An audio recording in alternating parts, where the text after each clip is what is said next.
The Ashworth ballroom glittered like a jewel box turned inside out, every surface reflecting candlelight until the entire space seemed to pulse with golden warmth. Crystal chandeliers hung heavy overhead, their teardrops catching and scattering light across the faces of London's finest, faces painted with careful smiles, eyes sharp with calculation beneath the veneer of civility.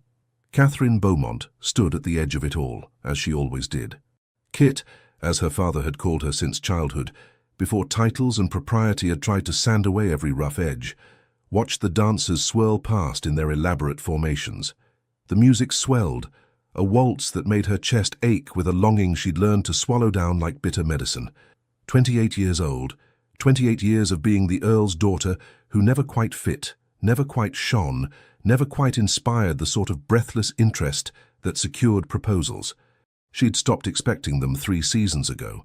"Lady Catherine, you look positively radiant this evening," Lady Hartwell said as she swept past, her tone suggesting Kit looked anything but. The older woman's eyes barely touched Kit's face before moving on to more interesting prospects. "Thank you, Lady Hartwell," Kit murmured to the woman's retreating back. The pale blue silk of her gown, last season's fashion carefully altered by her lady's maid to appear current, whispered against her legs as she moved further into the shadows.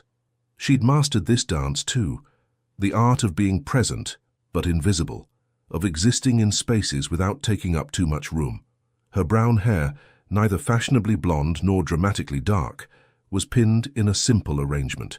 Her features were pleasant, her father's words, which meant unremarkable by society's standards. But Catherine Beaumont had something that her years of social invisibility hadn't managed to extinguish. She noticed things. While other ladies watched the dancers, Kit watched the people watching the dancers. While conversations flowed around her like water around a stone, she absorbed the undercurrents, the tensions, the secrets that people thought their smiles concealed. And tonight, she'd noticed something that made her stomach turn. Across the ballroom, Lady Octavia Wren held court like a queen among her subjects. The future Duchess of Stormholt was everything Kit was not. Blonde hair that caught light like spun gold, blue eyes that could freeze or inflame at will, a figure that made men stumble over their words and women over their envy. Her engagement to the Duke of Stormholt had been announced 3 weeks ago, and London society had collectively sighed with satisfaction. Their perfect match. Beauty, breeding, and wealth united. Kit had watched Lady Octavia throughout the evening, had seen the calculated charm she deployed on everyone except her fiancé. The Duke of Stormholt stood near the windows now, his tall frame rigid, with the sort of perfect posture that spoke of military training. Tristan Redwyke, Duke of Stormholt, was perhaps 32, with dark hair and darker eyes that seemed to assess everything they touched. He was handsome in a severe way, all sharp angles and controlled power, but there was something about him that made Kit think of lonely places, of men who'd learned to carry burdens alone. He deserved better than what was about to happen to him. Kit had overheard Lady Octavia in the retiring room an hour ago. The conversation had been whispered, hurried, between Octavia and her companion, Miss Fairchild, but Kit, seated behind a dressing screen as she'd pinned up a torn hem, had heard every word. "Tonight, then. The rose garden near the fountain. Jasper will wait until midnight." "Octavia, this is madness. If anyone sees—" "No one will see. Everyone will be watching the midnight supper announcement. And if they do, I'll simply say I needed air. Lord Loxley is hardly scandalous company. But your engagement is a cage, darling. A gilded one, certainly, but a cage nonetheless. I'll marry Stormholt for his title and his fortune, but I'll take my pleasures where I find them.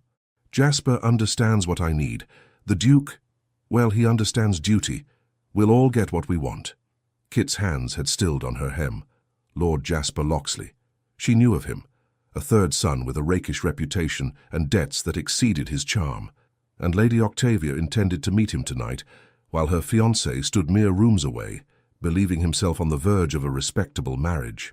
The practical part of Kit's mind, the part that had learned through painful experience to keep quiet, to mind her own affairs, to let the beautiful people make their beautiful mistakes, had whispered, "This is not your concern. Stay silent.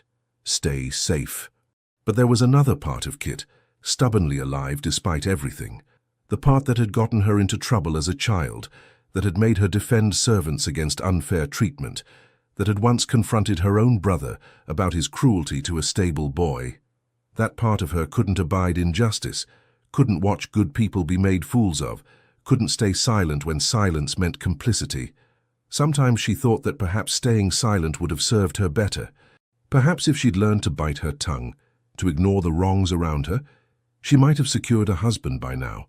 Perhaps her honesty was what kept her on the margins. But tonight, watching the Duke standing alone while his fiancée schemed, Kit felt that familiar stirring, part righteousness, part impulse, part absolute inability to turn away from what she knew was wrong. She had to tell him. The thought made her stomach clench with anxiety.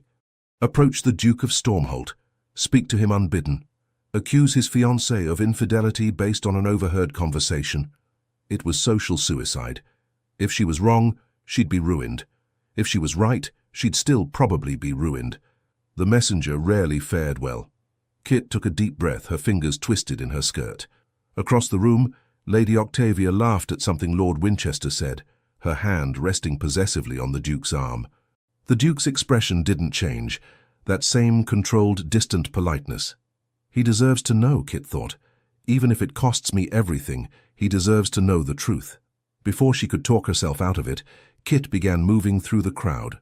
Her heart hammered against her ribs as she wove between clusters of guests, each step bringing her closer to a man so far above her station that speaking to him uninvited was itself a transgression. The Duke stood near the terrace doors now, momentarily alone as Lady Octavia had been drawn away by Lady Somerset. He was looking out at the gardens, his profile sharp against the candlelight. Up close, Kit could see the tension in his jaw, the way his fingers drummed once against his thigh before stilling, as if he were constantly forcing himself into stillness. She stopped beside him, her courage already fraying. For a moment, neither of them spoke. He didn't acknowledge her presence, though she was certain he'd noticed her approach. Perhaps he thought she'd move along like most people did, when they realized they weren't interesting enough to hold noble attention. "Your Grace," Kit said softly, her voice barely audible above the music. He turned then, those dark eyes settling on her with an intensity that made her breath catch. "Miss Beaumont, Catherine Beaumont. My father is the Earl of Ashmore." The words tumbled out too quickly, nervous and unpolished. She saw recognition flicker in his eyes. He knew the name, if not her face. Her father was respectable, if not particularly influential. Lady Catherine. His tone was polite but distant, waiting for her to state her purpose and depart. This was madness. She should turn around, apologize for the intrusion, disappear back into the shadows where she belonged. Instead, Kit leaned slightly closer, her voice dropping to a whisper that only he could hear. "Your fiancé is betraying you. They're coming tonight." The words hung between them like smoke. The Duke's expression didn't change immediately, that same controlled mask. But Kit saw his pupils dilate slightly, saw the muscle jump in his jaw. A long moment passed, the music swelling around them, before he finally spoke. "I beg your pardon?" His tone was dangerous now, cold as winter ice. Kit's hands trembled, but she'd come too far to stop now. Sometimes her inability to stay silent was a curse, but tonight she prayed it might be a blessing. "I overheard Lady Octavia in the retiring room earlier this evening. She was speaking with Miss Fairchild.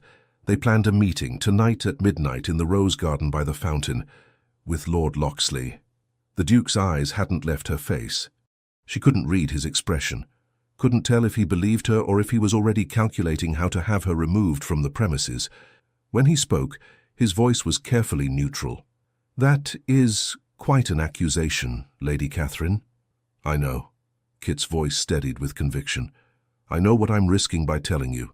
I know you don't know me, have no reason to trust me. But I heard what I heard, and I couldn't let you." She faltered, then finished simply, "You deserve better than to be made a fool of, Your Grace." Something shifted in his eyes then, surprise, perhaps, or assessment. He studied her for a long moment, and Kit forced herself to hold his gaze, despite every instinct screaming at her to look away, to apologize, to flee. "They who?" he asked finally. "You said they're coming tonight." Kit's breath caught. He was listening, actually listening. "Your fiancé, Your Grace." Lady Octavia. And I believe you should observe where she goes. Lord Locksley will be involved, I'm certain. I heard her mention his name quite clearly. The Duke glanced across the room to where Lady Octavia now stood, accepting compliments from a circle of admirers. His expression remained unreadable, but Kit saw his hands flex once at his sides. Lord Locksley, he repeated quietly. The Rose Garden. Midnight. Yes, Your Grace. He looked back at Kit, and for the first time she saw something other than cold control in his face, a flicker of calculation, of decision being made. Why are you telling me this, Lady Catherine? What do you gain? The question surprised her. Gain? Nothing, Your Grace. I gain nothing. I couldn't stand by and say nothing. It isn't right. Most people would consider it unwise to involve themselves in the affairs of their betters. The words could have been cruel, but his tone held curiosity rather than rebuke. Kit felt heat rise to her cheeks. Perhaps I am unwise, Your Grace. It wouldn't be the first time someone's accused me of such. I have a terrible habit of speaking when I ought to remain silent. But tonight, she met his eyes again, letting him see the honesty there. Tonight, I thought honesty was more important than wisdom. The Duke continued to study her, and Kit had the unsettling sensation of being truly seen for the first time in years, not assessed for her marriage prospects or dismissed for her lack of beauty, but actually observed, as if he were trying to understand the person beneath the unremarkable exterior. You realize, he said slowly, that if you're wrong, if this is some manner of jest or misunderstanding, your reputation will suffer considerably. I know. And if you're right, you'll have made a powerful enemy in Lady Octavia. She's not known for her forgiveness. I know that too. Then you're either very brave or very foolish, Lady Catherine. Kit managed a small smile despite her racing heart. Perhaps both, Your Grace. For the first time, something that might have been amusement touched the corner of his mouth. Not quite a smile, but a softening. Then it was gone, replaced by that familiar control. He inclined his head slightly. Thank you for the warning, Lady Catherine. I shall pay attention to where my fiancée wanders. It was a dismissal, polite but firm. Kit curtsied, deeper than necessary, and turned to go. She'd done what she could. The rest was up to him. Lady Catherine. She turned back. The Duke was watching her with that same intense focus. Your honesty is noted and appreciated. Kit felt warmth bloom in her chest, unexpected and precious. She nodded, not trusting herself to speak, and retreated into the crowd. Her legs felt weak with the aftermath of fear and relief. She'd done it. She'd spoken the truth. Whether the Duke believed her, whether he'd act on her warning, that was beyond her control now. She found a chair near the wall and sank into it, her hands still trembling slightly. Around her the ball continued, music and laughter and the endless dance of society. But Kit's attention kept drifting to the Duke, who'd returned to his position near the windows. He appeared unchanged, his expression neutral as Lady Octavia rejoined him, sliding her arm through his with proprietary ease. But Kit noticed things, and she noticed the way his gaze occasionally moved to the terrace doors, the way he checked his pocket watch once, twice, the way he seemed to be waiting. The hours crawled toward midnight like wounded creatures. Kit remained in her chair, unable to bring herself to dance or socialize. Her stomach knotted with anxiety. What had she done? What had she set in motion? At 1:45, Lady Octavia whispered something to the Duke and began moving toward the terrace doors. Kit's breath caught. The Duke nodded to whatever excuse his fiancée had offered, but as soon as Octavia disappeared through the doors, he followed, not immediately, but after a careful pause, his movements casual enough that no one watching would think anything amiss. Kit couldn't stop herself. She rose and moved toward the terrace as well, careful to keep her distance, to seem merely interested in fresh air. The night was cool against her flushed skin as she stepped outside. The terrace overlooked the gardens, paths illuminated by torches that cast dancing shadows across manicured hedges. She couldn't see the Duke or Lady Octavia from here, but she knew where they'd be going. The rose garden lay to the east, beyond the main walking paths. Kit moved down the terrace steps, keeping to the shadows, her heart pounding so hard she could hear it in her ears. She had no business following, no business being out here at all. But that stubborn part of her, The part that couldn't leave well enough alone pushed her forward. She needed to know, needed to see if she'd been right, if her warning had meant anything. The path to the rose garden was darker, away from the main torches. Kit moved carefully, lifting her skirts to avoid rustling.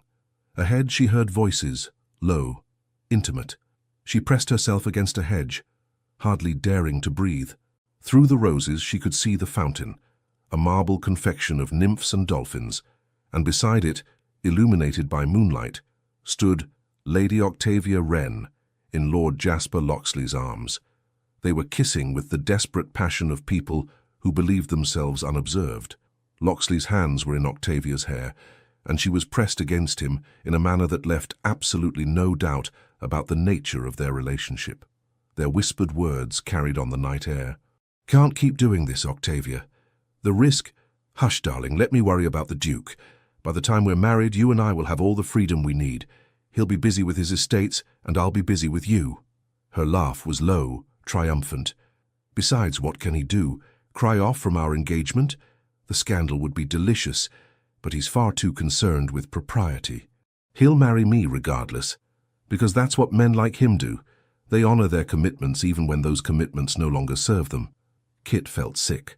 The casual cruelty in Octavia's voice, the calculated manipulation, it was worse than she'd imagined. And then another voice cut through the night, cold and precise as a blade. "Is that what you believe, Lady Octavia?" Both figures sprang apart. Octavia's face went white in the moonlight as the Duke of Stormholt stepped into view, emerging from the shadows like an avenging spirit. His expression was carved from ice, his eyes burning with barely controlled fury. "Tristan," Octavia began, her voice climbing toward hysteria. "Don't." The single word cracked like a whip. The Duke's gaze moved to Lord Locksley, who'd gone pale as death. "Lord Locksley, I believe you've overstayed your welcome at this gathering. I suggest you depart." Immediately. Locksley needed no further encouragement. He fled into the darkness like a startled rabbit, leaving Octavia alone to face her fiancé. "Tristan, please, let me explain." Octavia's beautiful face crumpled, tears beginning to stream down her cheeks with practiced ease. "I was confused. He forced himself upon me. Do not compound betrayal with lies." The Duke's voice was terrible in its control. "I heard quite clearly what you said, about your plans for our marriage, about your arrangements. Someone's poisoned you against me." Octavia's tears turned to anger, her voice rising. "Some jealous woman has filled your head with lies. I heard you with my own ears, Octavia. Saw you with my own eyes. There is no lie here, except the one you've been selling me since we began our courtship." Kit pressed herself flatter against the hedge, feeling like an intruder on something private and terrible. She should leave, should retreat before they noticed her presence. But then Octavia's eyes swept the garden, searching for an escape, a scapegoat, and landed on Kit's hiding place. "You!" Octavia's voice turned shrill with accusation. "Lady Catherine, I should have known. You bitter, jealous creature. You told him lies, didn't you? You wanted him for yourself." Kit froze as both the Duke and Octavia turned toward her hiding place. There was nothing to do but step forward, her chin raised despite the mortification burning through her. "I told His Grace the truth. What you chose to do with that truth was your own decision, Lady Octavia." "Truth?" Octavia's laugh was wild, unhinged. "The truth is, you're a desperate spinster who can't bear to see others happy. You invented this entire scenario because you're so pathetically alone. That's enough." The Duke's voice cut through Octavia's tirade with absolute authority. He turned to Kit, and she braced herself for his anger, for being caught eavesdropping, for involving herself where she didn't belong. Instead, he said quietly, "Thank you, Lady Catherine. Your warning was accurate and timely." Before Kit could respond, Octavia let out a sound somewhere between a sob and a scream. "You're choosing to believe her over me. That nothing, that nobody—" "I'm choosing to believe what I heard and saw with my own faculties," the Duke said, his tone final. "Our engagement is ended, Lady Octavia. You'll receive formal notice tomorrow. I suggest you prepare an explanation for society, as I certainly intend to provide mine, including every detail of tonight's encounter." Octavia's face contorted with rage and fear. The tears were gone now, replaced by pure venom. "You'll regret this, Tristan. Both of you. I'll make certain everyone knows what you are, a fool taken in by a conniving spinster. And you—" she turned her fury on Kit. "You'll pay for this, Lady Catherine. I promise you that. I'll see to it that you never set foot in decent society again." With that, she gathered her skirts and fled toward the manor, her sobs, real or performed, echoing back through the gardens. Silence settled over the rose garden, broken only by the gentle splash of the fountain. Kit stood frozen, the weight of what had just happened pressing down on her. She'd done it. She'd exposed the truth. But Octavia's threat hung in the air like poison, and Kit knew the woman would make good on her promise. Her already precarious social position had just become catastrophically worse. "Lady Catherine!" She looked up to find the Duke watching her, his expression unreadable in the moonlight. She curtsied, formal and proper, despite everything. "Your Grace, I apologize for intruding on such a private moment.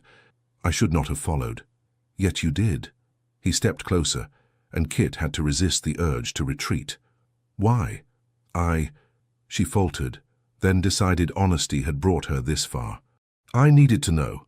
I needed to know if I'd been right, if my warning had mattered. It was foolish, I know, improper, but I've never been particularly skilled at knowing when to stop." To her surprise, the Duke's expression softened slightly. Not quite a smile, but something gentler than the ice he'd shown Octavia. "Your foolishness, as you call it, has saved me from a disastrous marriage. I'm not certain most people would count that as a fault." "Lady Octavia will make me pay for it," Kit said quietly. "She's influential, well-connected. When she spreads her version of tonight's events, my reputation will be protected," the Duke interrupted firmly. "By me. Lady Octavia may attempt to spread whatever lies she wishes, but I assure you, Lady Catherine, my word carries considerably more weight than hers. And I will make certain society knows the truth of tonight, that you acted with honor and courage, while my former fiancé acted with deceit and betrayal." Kit felt tears prick her eyes, relief and gratitude, and something else she couldn't name. "Thank you, Your Grace. You're very kind." "Kind?" He shook his head slightly. "No, Lady Catherine. I'm simply honest, as you were honest with me, at considerable risk to yourself."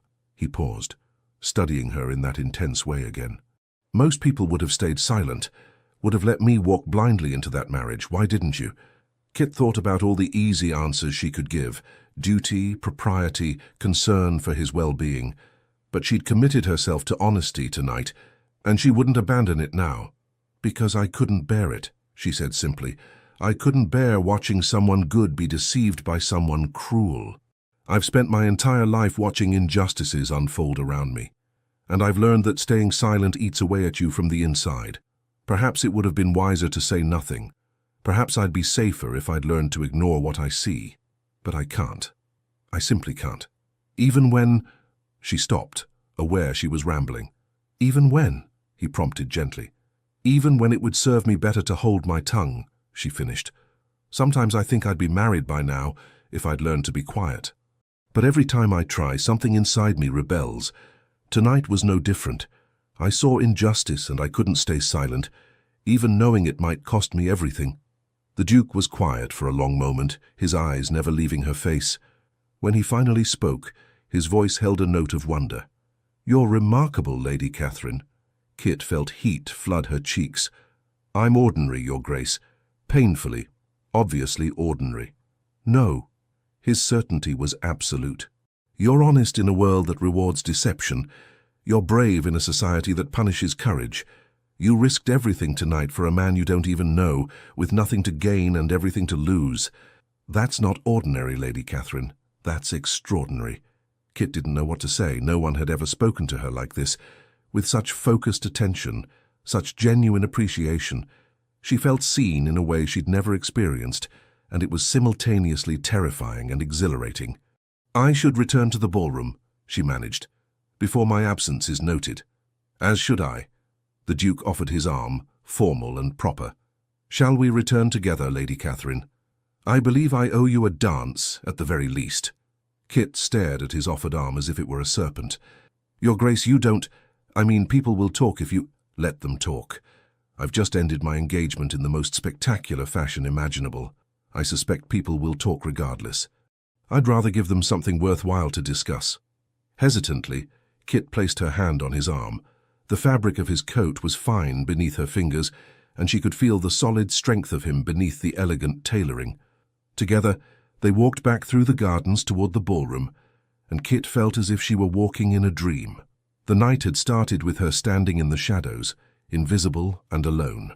It was ending with the Duke of Stormholt at her side, his attention focused entirely on her. She didn't understand it, couldn't process it, but she knew one thing with absolute certainty. Her life had just changed forever, and she hadn't the faintest idea what came next. The scandal broke over London society like a summer thunderstorm, sudden, violent, and impossible to ignore. By noon the following day, every drawing room in Mayfair was buzzing with the news. The Duke of Stormholt had ended his engagement to Lady Octavia Wren. The beautiful, accomplished Lady Octavia, whose marriage to the Duke had been celebrated as the social triumph of the season, had been caught in a compromising position with Lord Jasper Locksley, and the woman who'd exposed it all? Catherine Beaumont, the Earl of Ashmore's unremarkable daughter, whom half of society couldn't recall ever meeting. Kit sat in her father's study, her hands folded in her lap, listening to him pace behind his desk. The Earl of Ashmore was a stout man with thinning grey hair and a perpetual expression of mild bewilderment at the world's refusal to operate according to his expectations. "Explain to me again," he said, his voice tight with barely controlled panic, "how you came to be involved in the Duke of Stormholt's private affairs." "I overheard Lady Octavia discussing her plans, father. I felt duty-bound to inform the Duke." Kit kept her voice calm, though her stomach churned with anxiety. She'd barely slept, had spent the night replaying the garden scene over and over, waiting for the consequences to descend. "Duty-bound," her father repeated flatly. "Catherine, decent young ladies do not involve themselves in scandals. They do not approach dukes unbidden. They do not—" He broke off, pressing his fingers to his temples. "Lady Hartwell sent word this morning that she's withdrawing her invitation to her garden party next week. 3 other hostesses have done the same." Kit's heart sank. So it was beginning. Octavia's revenge, as promised. "I'm sorry, father. I truly am. But I couldn't let the Duke marry that woman knowing what she was. It wasn't right." "Right?" Her father's voice rose. "What's right is minding one's own affairs. What's right is not destroying what little social standing this family maintains. Do you know what people are saying? That you invented the entire scenario because you wanted the Duke for yourself. That you're a desperate spinster who'd stoop to anything for a titled husband." Each word landed like a blow. Kit had known this was coming, but hearing it from her father's lips made it devastatingly real. "That's not true. You know it's not true." "What I know doesn't matter, Catherine. What society believes matters. And right now, thanks to Lady Octavia's version of events, society believes you're a scheming, jealous woman who orchestrated this entire scandal. The Duke knows the truth. He said he'd speak in my defense." Her father's laugh was bitter. "The Duke has his own reputation to manage, Catherine. Men like him don't sacrifice their standing to defend girls like you. He'll distance himself from this entire mess, and you'll be left to bear the consequences alone." The study door opened, and Kit's mother swept in, her face pale with distress. Lady Ashmore was a handsome woman whose beauty had faded into a sort of pinched elegance over the years. "Frederick, Lady Somerset has just cut me in the street. Cut me. As if I were some common—" She noticed Kit, and her expression hardened. "I hope you're satisfied, Catherine. Your father and I have worked for years to maintain this family's position, and you've destroyed it in a single evening." "Mother, I was only trying to help." "Help? You call this helping?" Her mother's voice turned shrill. 3 seasons we've tried to find you a husband, Catherine. 3 seasons of hoping some gentleman would overlook your plainness, your tendency to speak out of turn, your complete lack of feminine grace. And just when I'd thought perhaps we could salvage something from this situation, you go and involve yourself in the scandal of the decade. The words hurt more than they should have. Kit had heard variations of them before. Her mother's disappointment in her unmarried state, her father's frustration with her opinions, society's dismissal of her very existence. But somehow, hearing them now, after last night's strange, glittering moment of being seen by the Duke, they cut deeper. "I'm sorry," she said quietly, meaning it. She was sorry for the pain she'd caused her parents, sorry for the social consequences they'd face. She just wasn't sorry for what she'd done. Her father sighed heavily. "You'll remain at home for the foreseeable future. No balls, no social engagements. We'll weather this storm as best we can, but Catherine—" He looked at her with something like pity. "I fear your prospects were already slim. After this, they're non-existent. You must prepare yourself for permanent spinsterhood." Kit nodded, her throat tight. She'd already accepted that fate years ago, but having it spoken aloud still stung. "Yes, father. Go to your room. Your mother and I need to discuss how to manage this disaster." Kit rose and left the study, her movements mechanical. She climbed the stairs to her bedroom, a pleasant enough space overlooking the small garden behind their townhouse, and sank onto her bed. She'd known there would be consequences, had accepted them before she ever approached the Duke. But knowing and experiencing were vastly different things. The reality of her situation settled over her like a heavy cloak. Social exile, her family's disappointment, years stretching ahead with no prospect of marriage or change, or anything beyond this small, constrained existence. Was it worth it, she wondered? Was exposing the truth worth all of this? She thought of the Duke's face in the garden, the way he'd looked at Lady Octavia with such cold fury. Thought of the marriage he'd nearly entered, a lifetime of deception and betrayal, all concealed behind social propriety. And she thought of his words to her, "You're extraordinary." Yes, she decided, it had been worth it, even if she paid for it for the rest of her life. A knock at her door interrupted her thoughts. "Come in," she called, expecting her lady's maid. Instead, her father appeared, his expression strange, somewhere between bewilderment and cautious hope. "Catherine, you have a visitor." "A visitor?" Kit stood quickly. "Father, if it's Lady Hartwell come to lecture me—" "It's not Lady Hartwell." Her father's voice was odd. "It's the Duke of Stormholt. He's waiting in the drawing room and has asked specifically to speak with you." "With me present, naturally," he added quickly, propriety asserting itself even in crisis. Kit's heart stuttered. "The Duke? Here?" "Apparently. Come along, Catherine. And for heaven's sake, try not to make this situation any worse than it already is." Kit followed her father downstairs in a daze. The Duke of Stormholt was in her family's modest townhouse, asking to see her. Nothing about the past 24 hours made sense, and this latest development only compounded the surreal quality of her new reality. The drawing room was their best room, which meant it was pleasant but distinctly shabby compared to the grand houses where Kit had spent her social seasons. The furniture was good quality but aging, the curtains slightly faded from sunlight, everything speaking of genteel poverty rather than true wealth. And in the middle of this perfectly ordinary room stood the Duke of Stormholt, looking as out of place as a lion in a dovecote. He turned as they entered, his expression serious. He was dressed impeccably in a dark coat and dove-grey waistcoat, every inch the perfect aristocrat. But Kit noticed the shadows under his eyes, suggesting he'd slept as poorly as she had. "Your Grace." Kit curtsied, her mind racing. "This is unexpected. Lady Catherine. Lord Ashmore." The Duke inclined his head to her father. "Thank you for receiving me. I realize my visit is somewhat irregular, but the circumstances warrant a departure from standard protocol." Her father bristled slightly at being addressed in his own home, as if the Duke were doing them a favor.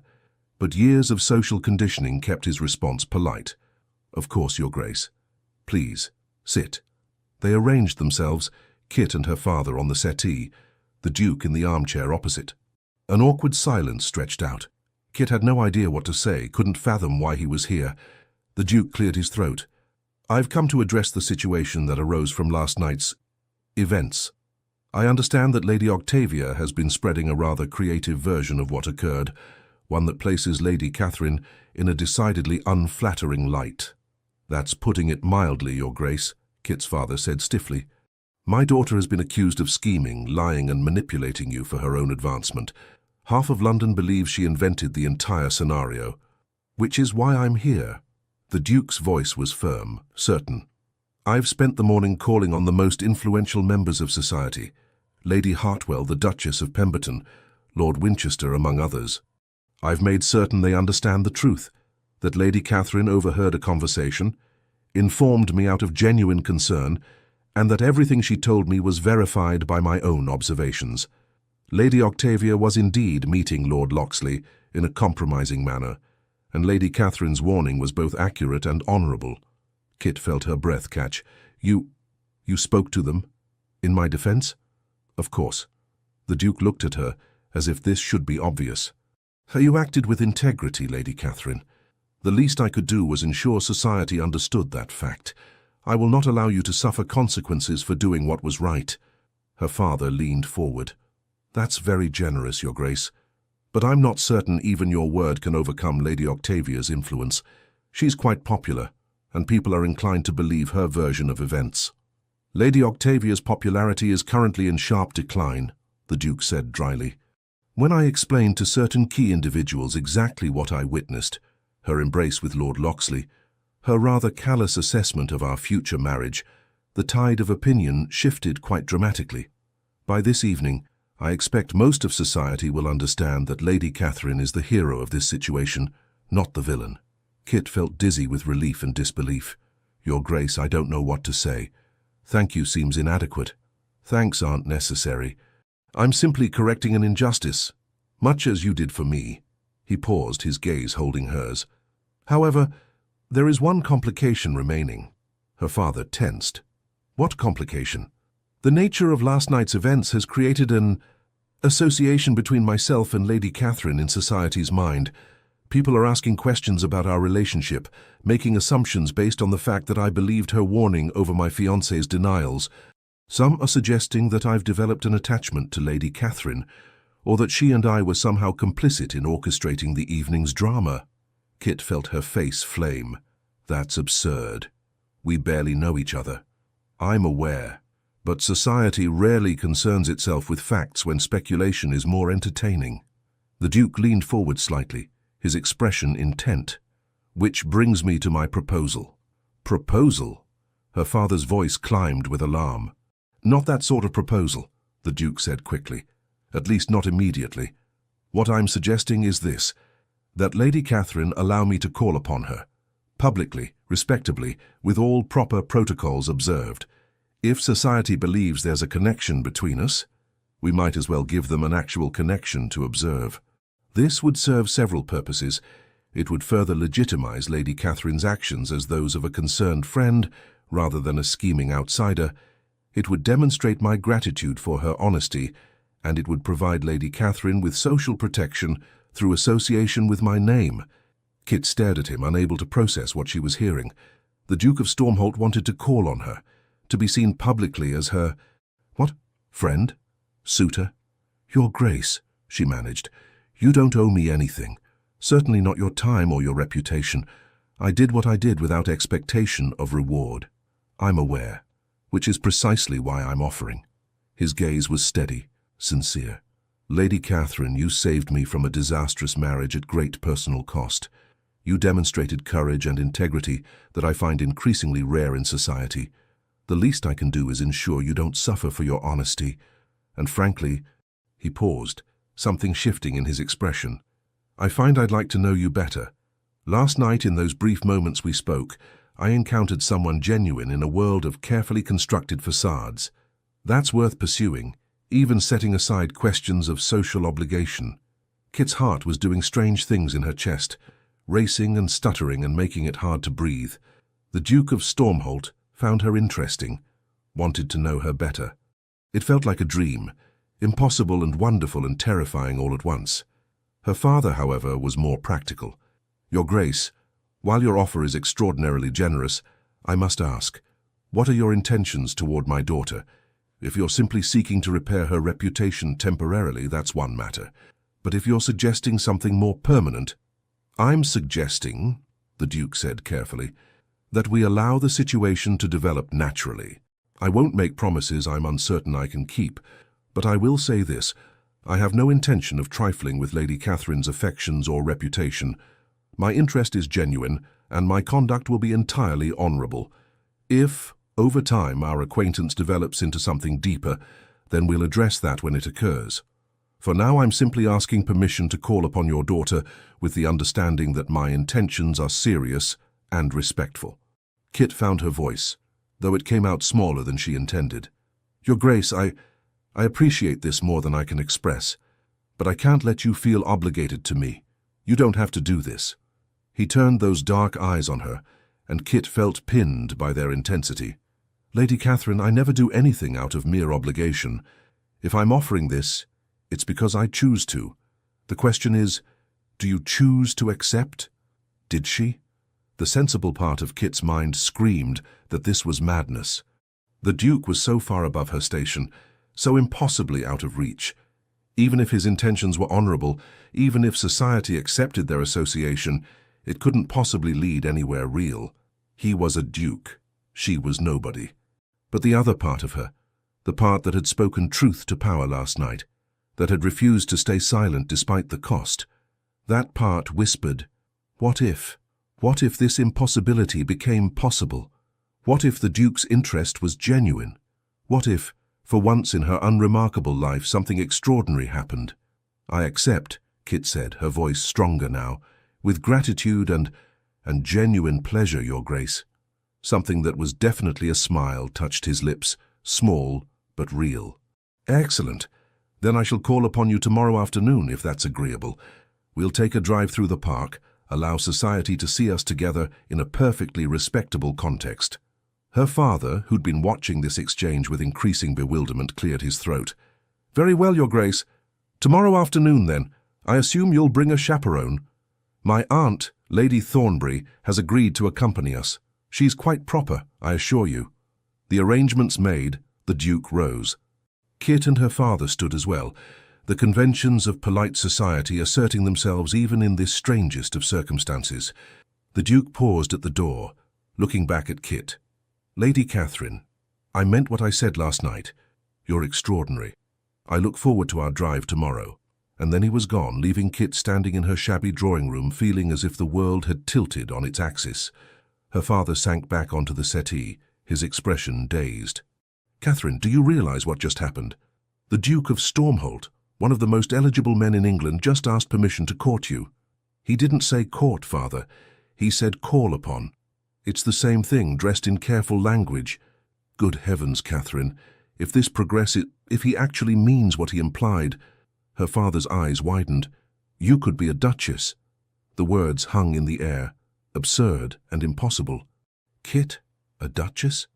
The girl who'd spent 3 seasons as a wallflower, who'd accepted her fate as a spinster, who'd never expected anything beyond a quiet existence on the margins. "That's not going to happen," Kit said firmly, though her heart fluttered with dangerous hope. "He's being kind, making amends. Once the scandal dies down, he'll move on to someone more appropriate." Her father stood and placed his hands on her shoulders, an unusual display of affection. "Perhaps, but Catherine, sometimes impossible things happen. Sometimes courage is rewarded. Just try not to lose your heart too quickly, I'd hate to see you hurt." Kit nodded, though she suspected it might already be too late. In one night, the Duke of Stormholt had seen her, truly seen her in a way no one else ever had. He'd defended her, protected her, and now wanted to know her better. How could she not lose her heart to that? The following afternoon, Kit stood before her mirror while her lady's maid, Sarah, fussed with her hair. The dress she'd chosen, a soft dove grey with minimal trimming, was her finest, though it was still obviously inferior to the fashions worn by society's true beauties. "You look lovely, miss," Sarah said, securing a final pin. "That Duke won't know what hit him." Kit managed a shaky smile. "I suspect the Duke knows exactly what he's getting, an ordinary girl who talks too much and causes trouble." "Ordinary?" Sarah snorted. "Miss, if you were ordinary, a Duke wouldn't be calling to take you driving. Now deep breath. You've faced down scandals and threats and Lady Octavia Wren herself. One carriage ride should be simple by comparison." But it wasn't simple. Nothing about this situation was simple. As Kit descended the stairs to the drawing room where her parents waited, she felt her stomach twist with anxiety. What would they talk about? What if she said something foolish? What if society's gossips were right, and the Duke regretted his offer already? The knock at the door came precisely at 2 o'clock. Kit's father answered, and moments later the Duke entered with an elderly woman on his arm. "Lord Ashmore, Lady Ashmore, Lady Catherine, may I present my aunt, Lady Thornbury." Lady Thornbury was perhaps 70, with silver hair and sharp blue eyes that missed nothing. She examined Kit with an assessing gaze that would have been intimidating if not for the slight smile playing at her lips. "So you're the girl who caused all the fuss," Lady Thornbury said bluntly. "Saved my nephew from a dreadful marriage, from what I hear. About time someone exposed that Wren girl for what she is." "Aunt Cecilia," the Duke said with what might have been exasperation, though his eyes held warmth. "What? It's true, I never liked her, told you so at the engagement ball. But would you listen?" "No. Had to go and nearly marry the chit anyway." She turned back to Kit. "You, however, appear to have a functioning sense of honor. Refreshing in this day and age. Come along then. Let's get you into the carriage before the gossips completely lose their minds over the wait." Despite her nervousness, Kit found herself smiling. Lady Thornbury was exactly the sort of elderly eccentric she appreciated, direct, honest, and utterly unconcerned with conventional pleasantries. The Duke's carriage was elegant without being ostentatious, a beautifully maintained barouche drawn by matched grey horses. The Duke handed Kit in first, then Lady Thornbury, before taking the seat opposite them. As they rolled into motion, Kit felt hyper-aware of everything: the Duke's proximity, the soft leather of the seats, the way sunlight slanted through the windows. "I thought we'd drive through Hyde Park," the Duke said. "It's the fashionable hour, so we'll be quite visible. That should help establish our association in society's mind." "How calculating," Lady Thornbury observed. "Though not wrong. Nothing like being seen together at the fashionable hour to set tongues wagging in the right direction." Kit smoothed her skirts, trying to appear calm despite her racing heart. "Your Grace, I want to thank you again for what you did yesterday. Speaking to those people on my behalf, it meant more than I can say. You're quite welcome. Though I suspect you'd have weathered the storm regardless. You strike me as remarkably resilient, Lady Catherine." "Resilient," Kit repeated. "That's a kind way of saying stubborn, I think." "Not at all. Stubbornness is inflexibility in the face of reason. Resilience is strength in the face of adversity. There's a considerable difference." Lady Thornbury made a sound that might have been approval. "She has wit, Tristan, that's good. You need someone who can match your tendency toward brooding intensity." "I don't brood," the Duke protested mildly. "You absolutely brood, dear boy. You've been brooding since you returned from the continent. But that's a conversation for another time." She turned to Kit. "Tell me, Lady Catherine, what do you do with your time? Besides exposing fraudulent engagements, I mean." Kit blinked at the abrupt question. I read mostly, and I volunteer at the children's charity on Wednesday afternoons. I enjoy walking, though my mother says I walk too much for a lady. And She hesitated, then decided honesty had served her well so far. "I observe people, I suppose. Watch how they interact, what they reveal without meaning to. It's probably quite odd." "It's not odd at all," the Duke said. "It's perceptive. Most people are so focused on themselves they never truly see others. The ability to observe, to understand what isn't being said, that's a rare gift." Kit felt warmth bloom in her chest at his words. "My mother would disagree. She says my tendency to notice things makes me prone to inappropriate commentary." "Your mother," Lady Thornbury said dryly, "sounds like she has more concern for propriety than substance. Noticing things is hardly a fault, dear girl. It's what you do with what you notice that matters." They entered Hyde Park, and Kit immediately felt the weight of dozens of eyes turning their direction. The fashionable hour was in full swing, carriages and riders filling the paths, society's elite on display. And now she was part of that display, seated in the Duke of Stormholt's carriage for all to see. "They're staring," she murmured, fighting the urge to sink lower in her seat. "Let them stare," the Duke said calmly. "We've done nothing wrong. You acted with honor. I've ended an engagement to a woman who betrayed my trust, and now we're taking a perfectly respectable carriage ride with my aunt as chaperone. Anyone who chooses to make scandal from that says more about themselves than about us." His certainty helped steady Kit's nerves. She sat straighter, meeting the curious stares with as much dignity as she could muster. Lady Hartwell's carriage passed, and Kit saw the woman's eyes widen with surprise before she offered a stiff nod. The Duchess of Pemberton actually smiled and called out a greeting to Lady Thornbury. "You see?" the Duke said quietly. "The tide is already turning." They completed 2 circuits of the park, long enough to be thoroughly observed, but not so long as to appear desperate for attention. The Duke kept up a steady conversation, asking Kit about her childhood, her interests, her thoughts on everything from current politics to the latest novels. Lady Thornbury interjected occasionally, with tart observations that made Kit laugh despite her nervousness. By the time they returned to Kit's townhouse, she felt exhausted but oddly exhilarated. The Duke handed her down from the carriage with perfect propriety, his hand steady beneath hers. "Thank you for the drive, Lady Catherine. I found it most enjoyable." "As did I, Your Grace." Kit meant it. Beneath the social performance, she genuinely enjoyed their conversation. The Duke was intelligent, thoughtful, and surprisingly easy to talk to when he allowed himself to relax. "Might I call upon you again? Perhaps the day after tomorrow? We could walk in your gardens if the weather holds." Kit's heart leapt. "I'd like that very much." He smiled then, a real smile that transformed his severe features into something almost boyish. "Excellent. Until then, Lady Catherine." As the carriage rolled away, Kit stood on her doorstep feeling dazed and hopeful and terrified all at once. Inside, her mother was waiting, her face alight with barely contained excitement. "Catherine, how did it go? What did he say? Did anyone see you? What did Lady Thornbury think?" Kit sank into a chair, her mind still whirling. "It went, well, I think. People saw us. Lady Thornbury is wonderful, sharp as a tack, and absolutely terrifying in the best way. And the Duke, Mother, he wants to call again, day after tomorrow." Her mother pressed her hands together, tears gathering in her eyes. "Oh, Catherine. Oh, my dear girl. Do you know what this means?" Kit did. It meant hope. It meant possibility. It meant that her impulsive decision to speak truth might have consequences far beyond anything she'd imagined. It meant her life was changing, irrevocably and wonderfully, and she had no idea where it would lead. But for the first time in years, Catherine Beaumont found herself believing that perhaps, just perhaps, extraordinary things could happen to ordinary girls who were brave enough to speak the truth. 3 weeks passed in a dreamlike haze of carriage rides, chaperoned walks, and carefully orchestrated social appearances.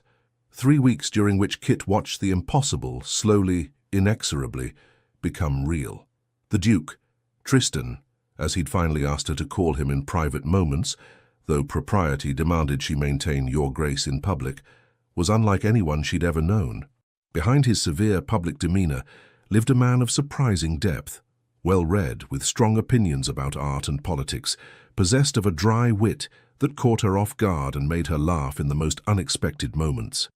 He listened when she spoke, actually listened as if her thoughts mattered, as if her observations carried weight. He asked her opinion on matters ranging from estate management to social reform, and seemed genuinely interested in her responses. He remembered things, small details she'd mentioned in passing, preferences she'd expressed, stories she'd shared, and slowly, carefully, Kit felt herself falling. It was terrifying. The Duke was being everything proper and courteous, but Kit couldn't forget the vast gulf between their stations. He was a duke, one of the most powerful men in England. She was the daughter of a minor earl with no fortune, no exceptional beauty, no particular accomplishment to recommend her beyond an inconvenient sense of justice and a too-sharp tongue.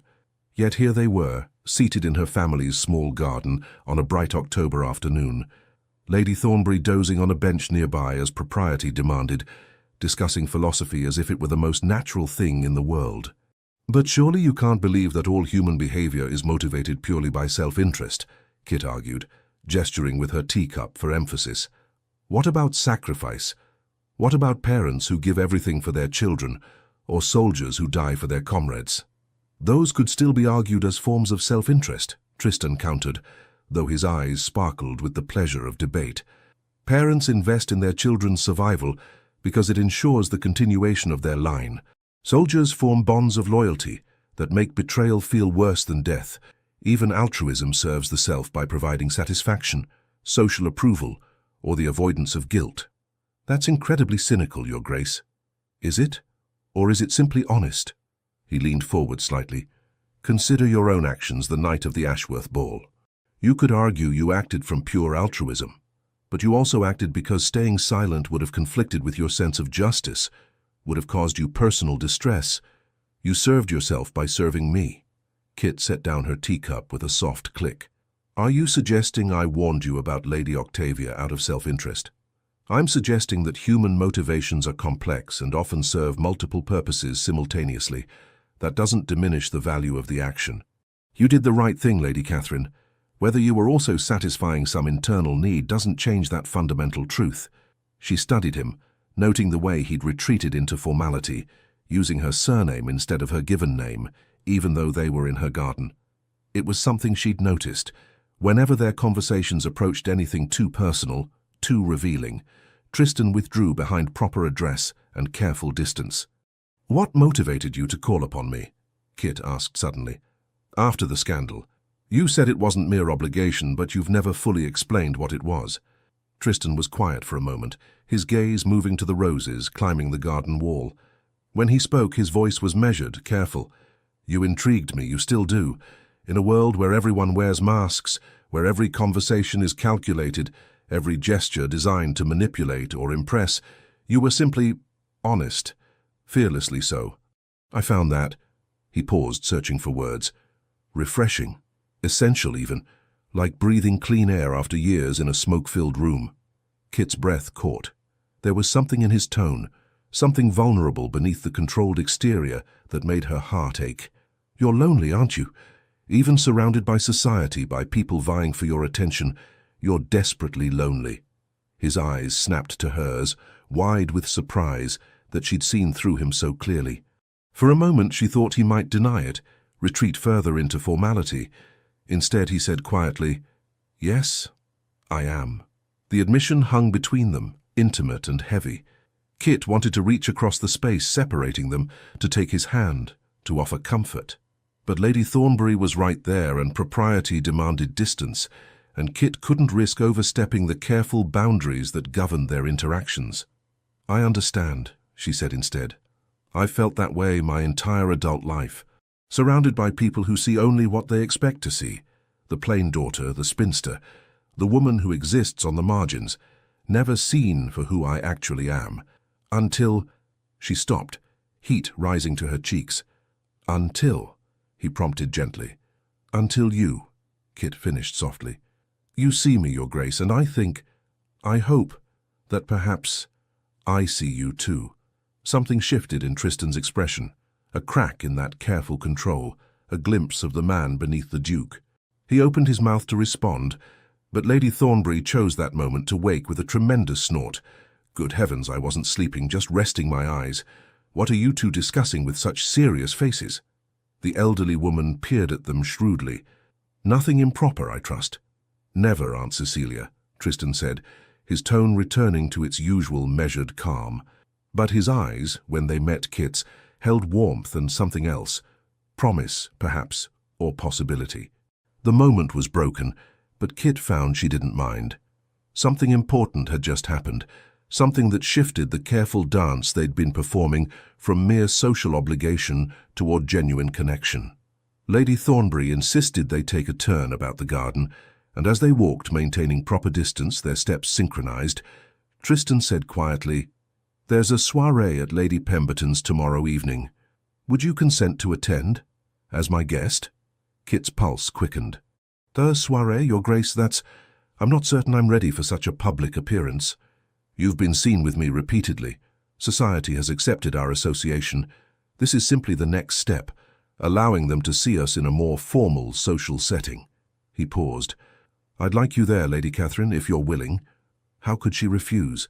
Even knowing that accepting meant stepping further into his world, meant exposing herself to greater scrutiny and risk, Kit found herself nodding. "Yes, so I'd be honored to attend." His smile was like sunlight breaking through clouds. "Excellent. I'll call for you at 8. The following evening, Kit stood before her mirror, hardly recognizing the woman looking back at her. Her mother had insisted on bringing in a proper lady's maid to dress her hair in the latest fashion, and had, with tears of joy, presented Kit with a new gown, deep emerald silk that brought out the green flecks in her hazel eyes, cut in the current fashion with a modest but flattering neckline. "You look beautiful, miss," Sarah breathed, "like a proper lady." Kit touched the silk nervously. "I look like someone trying very hard to be something she's not." "Nonsense. You look like exactly what you are, a gentlewoman of quality attending a soiree with a duke. Now chin up. Remember what you told that duke in the garden. He sees you, so let him see you in that gorgeous dress and see if he doesn't fall at your feet." Kit laughed despite her nerves. "I don't think dukes fall at anyone's feet, Sarah." "Then he'll be the first to make an exception, mark my words."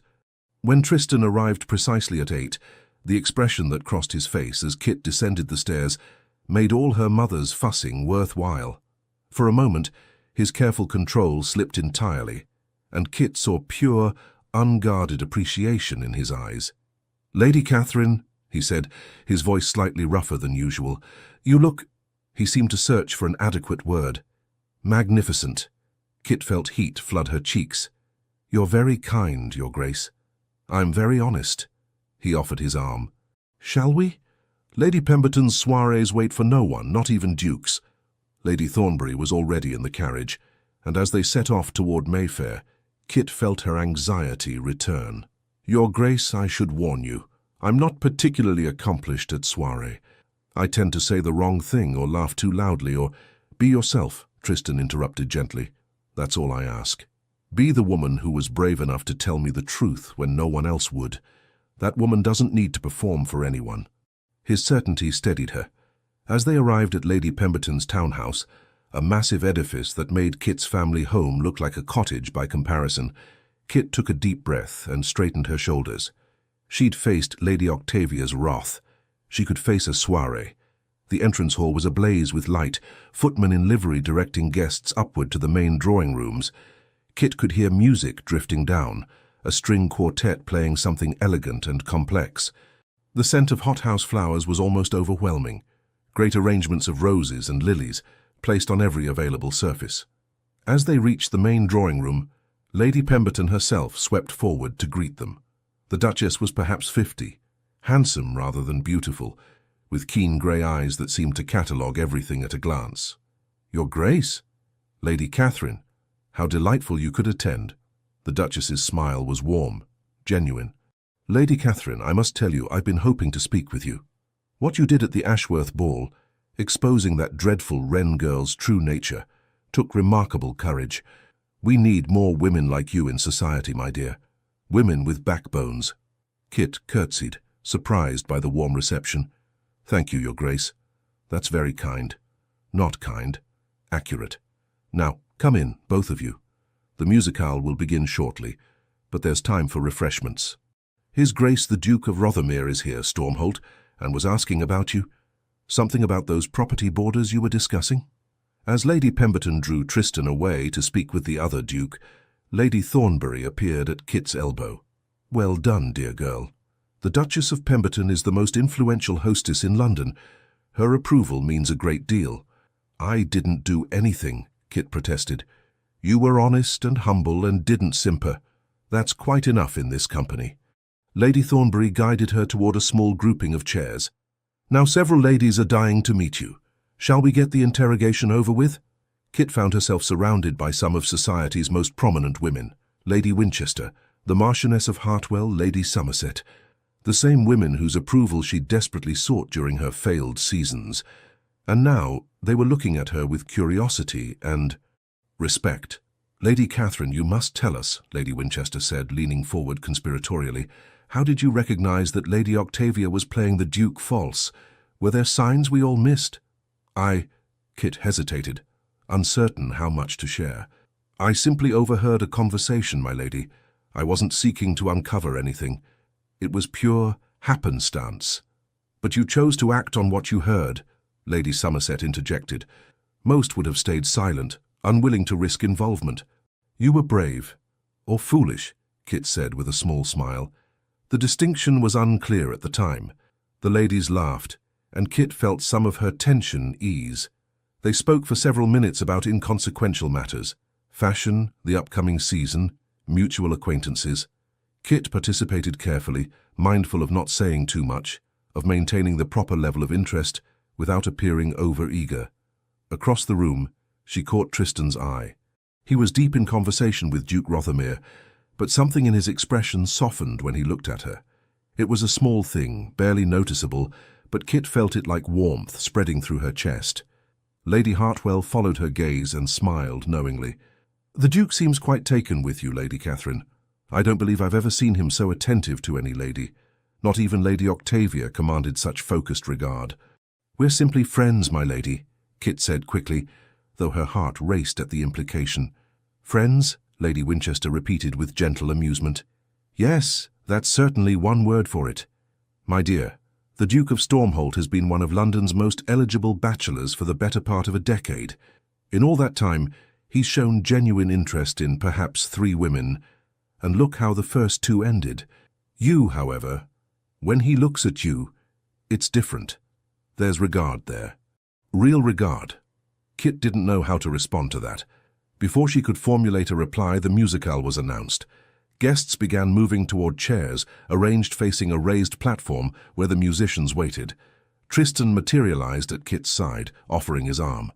"Shall we?" His voice was low, meant only for her. "I've secured us excellent seats, close enough to appreciate the music, far enough to whisper occasional commentary without disturbing our neighbors."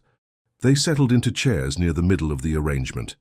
The lights were dimmed, candles providing just enough illumination to see by, and the first notes of a sonata filled the air. Kit loved music.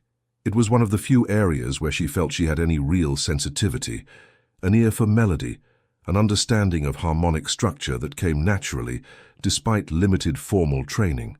As the quartet played, she found herself drawn into the music, transported by the interweaving melodies. Beside her, Tristan leaned closer. His breath was warm against her ear as he whispered, "Beethoven, his Opus 18, number 4. Do you know it?" Kit nodded, not trusting herself to speak. The proximity of him, the faint scent of sandalwood, and something uniquely him, the solid presence beside her, was more intoxicating than any music. "The second movement is my favorite," he continued quietly. "The way the cello carries the melody, mournful and searching. It reminds me of—" he paused. "Of how I felt before I met you." Kit's breath caught. She turned to look at him and found his face closer than she'd realized, his dark eyes reflecting candlelight. In that moment, surrounded by music and shadow, the rest of the room seemed to fall away. "And now?" she whispered.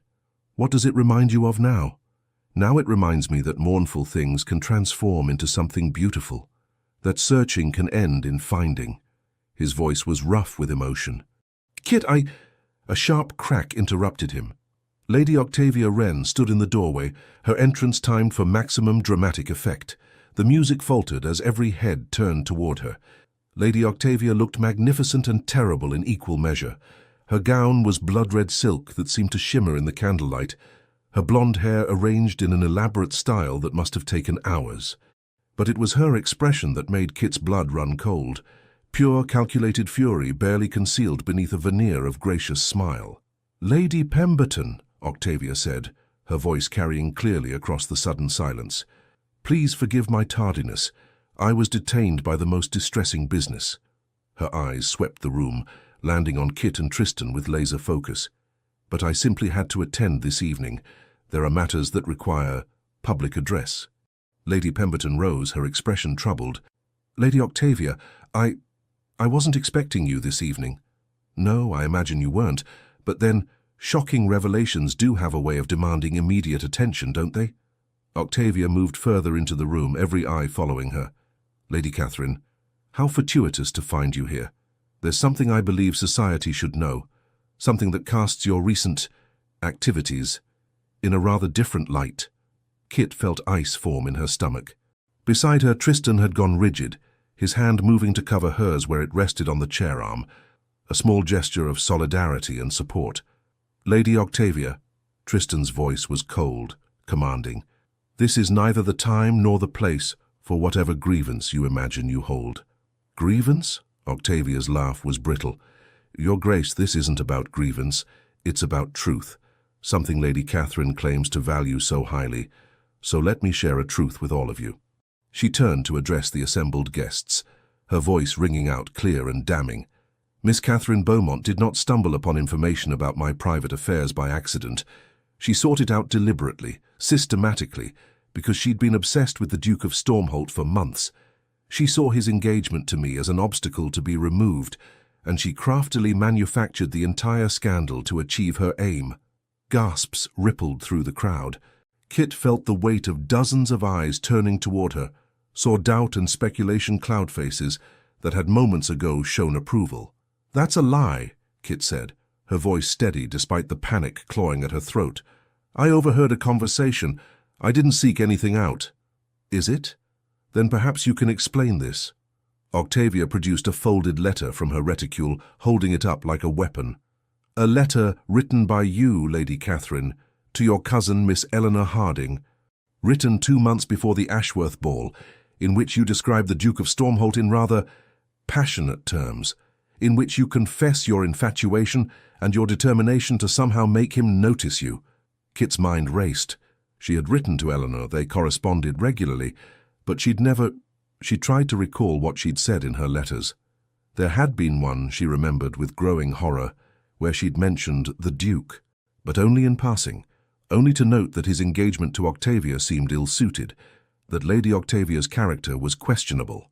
Octavia unfolded the letter, her voice taking on a theatrical quality as she read, "The Duke of Stormholt deserves far better than Lady Octavia Wren.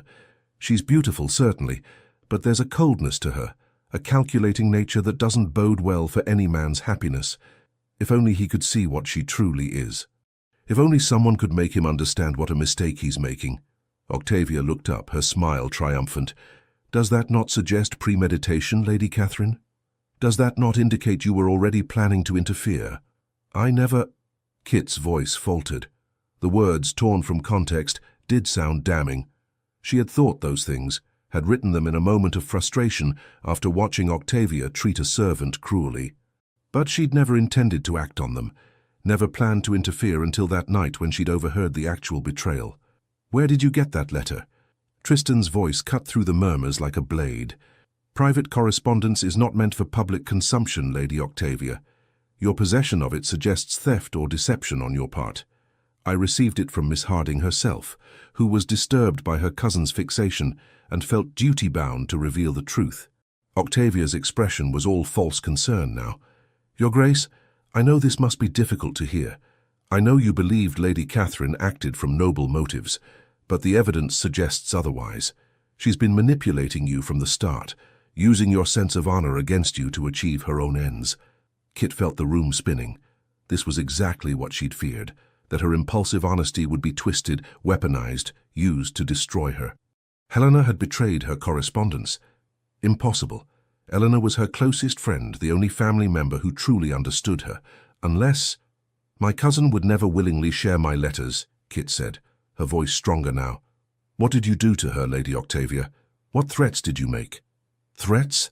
My dear Lady Catherine, your paranoia is showing. Miss Harding simply felt obligated to reveal the truth." "Surely you don't suggest she's lying?" "I suggest," Tristan said, rising to his feet, "that you've taken words written in private, removed them from their context, and are attempting to construct a narrative that serves your wounded pride rather than any actual truth." He turned to address the gathered guests. "Ladies and gentlemen, I was there when Lady Catherine warned me about Lady Octavia's infidelity. I saw her genuine distress, her reluctance to involve herself. I witnessed with my own eyes the betrayal she described. Whatever private thoughts she may have recorded in a letter to her cousin have no bearing on the fundamental facts.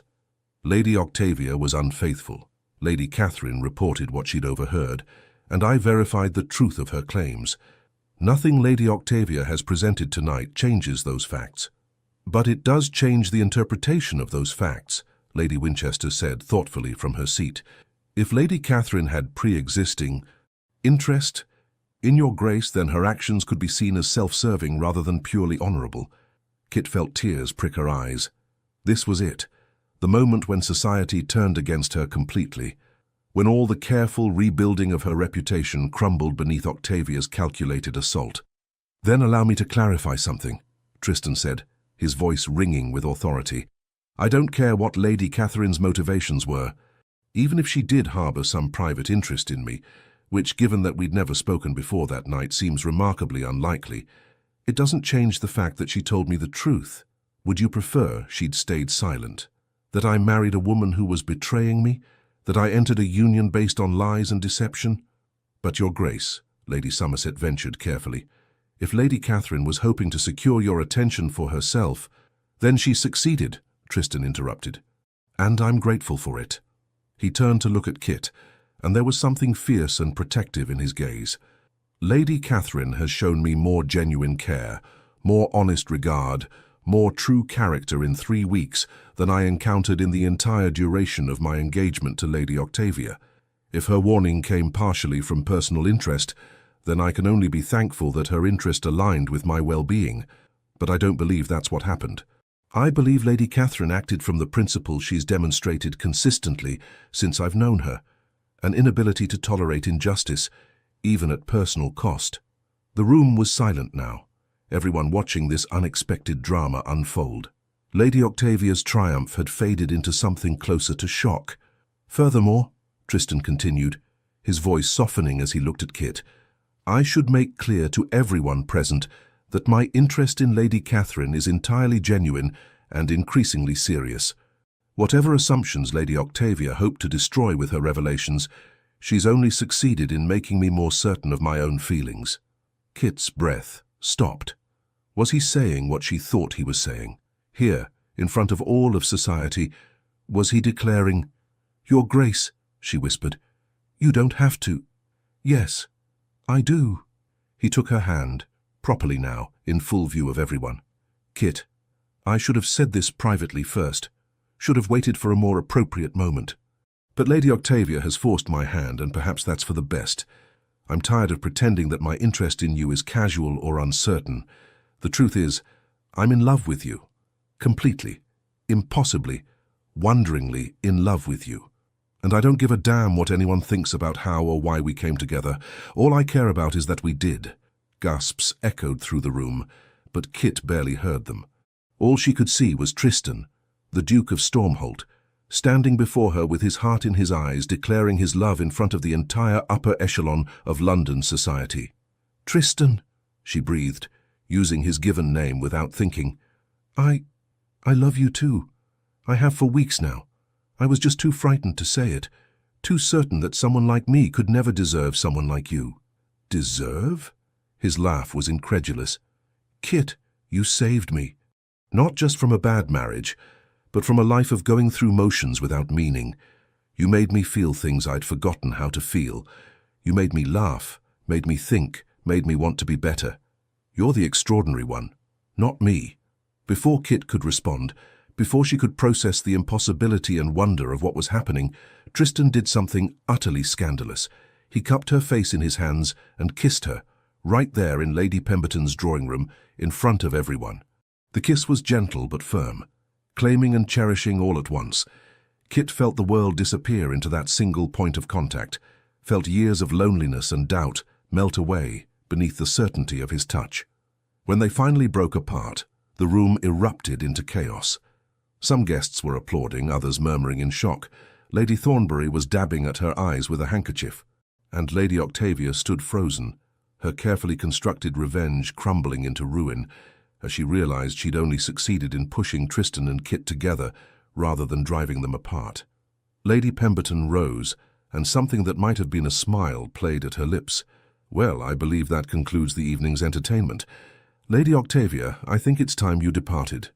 And your Grace, Lady Catherine, I suggest you remove to somewhere more private before you cause every maiden in London to swoon from the romance of it all." Tristan inclined his head to the Duchess, then turned to Kit. "Shall we?" Kit, her mind still spinning, could only nod. They made their way toward the door, every eye following them. Lady Octavia remained where she stood, her beautiful face twisted with impotent rage. As they passed her, Kit paused. She should feel triumphant, should relish this moment of victory. Instead, she felt only pity for the woman who'd sacrificed everything, honor, dignity, potential happiness, in pursuit of a title and wealth.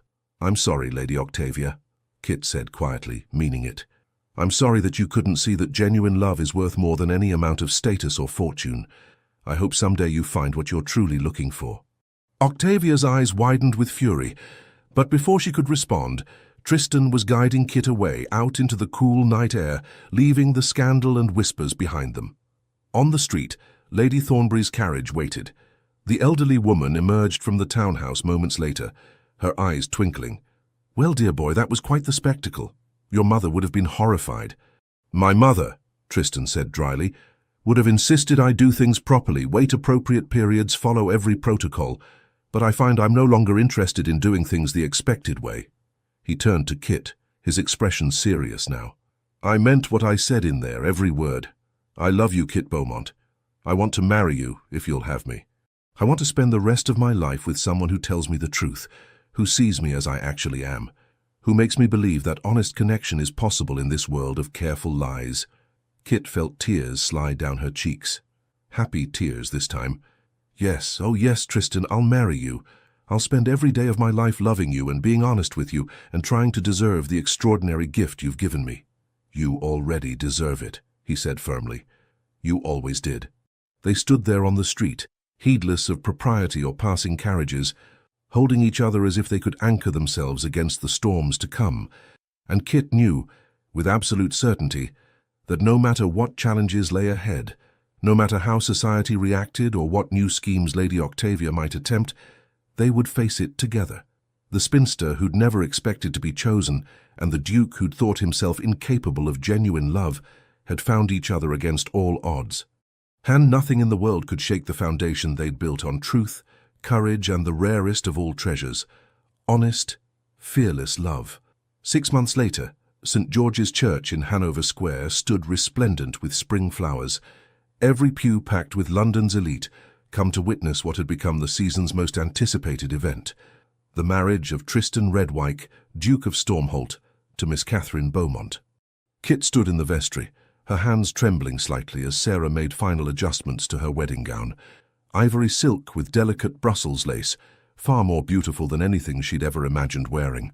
Through the door, she could hear the murmur of hundreds of voices, the shuffling of feet, the expectant hum of a crowd waiting for ceremony to begin. "You look like a princess, miss," Sarah said, her voice thick with emotion. "I never thought I'd see the day, but here we are. You're about to become a duchess."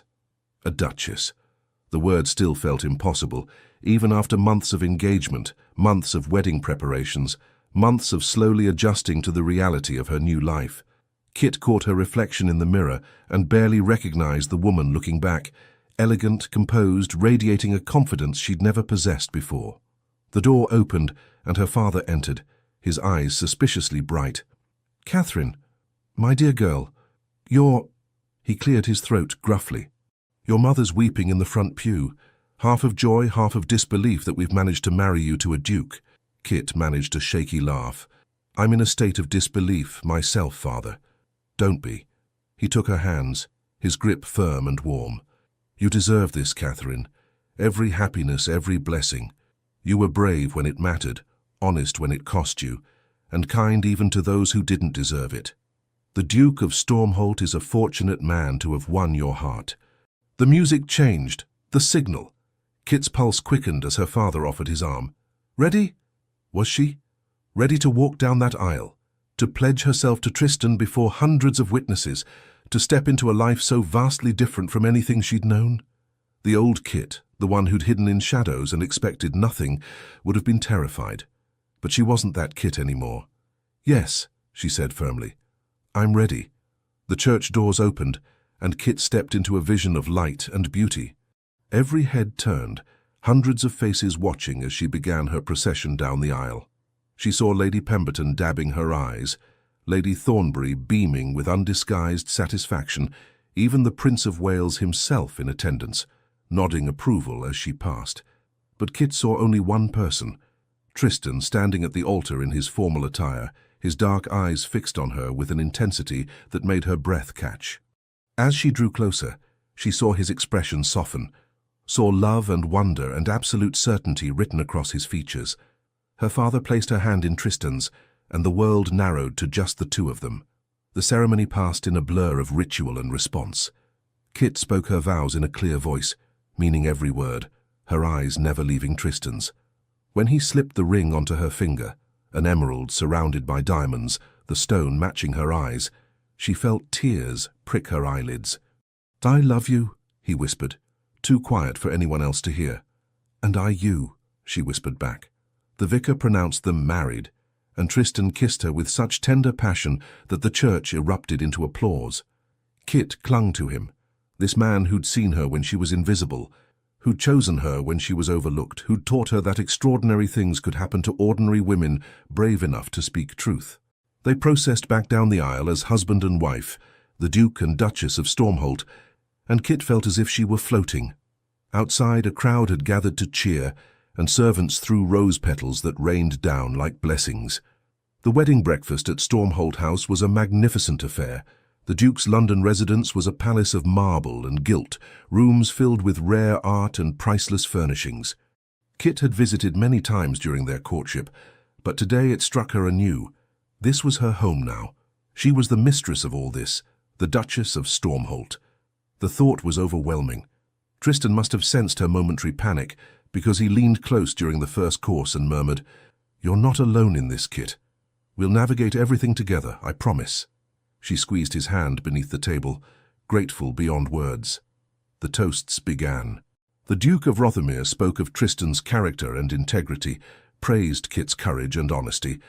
Lady Thornbury gave a surprisingly emotional speech about how love could find even the most guarded hearts, if those hearts were brave enough to be vulnerable. Kit's father stumbled through a toast that ended with him openly weeping, much to her mother's mortification and Kit's tender amusement. And then, unexpectedly, Lady Pemberton rose. The Duchess commanded immediate silence, her presence alone ensuring every ear was attentive. "I've hosted society for 30 years, she began, her voice carrying easily across the room. "I've seen countless matches made, some wise, some foolish, most somewhere in between. But I've rarely witnessed a union that restored my faith in the possibility of genuine affection within our circles." She turned to look at Kit and Tristan. "What you two have built on honest foundation, on courage and authentic regard rather than convenience and calculation, that's what marriage should be.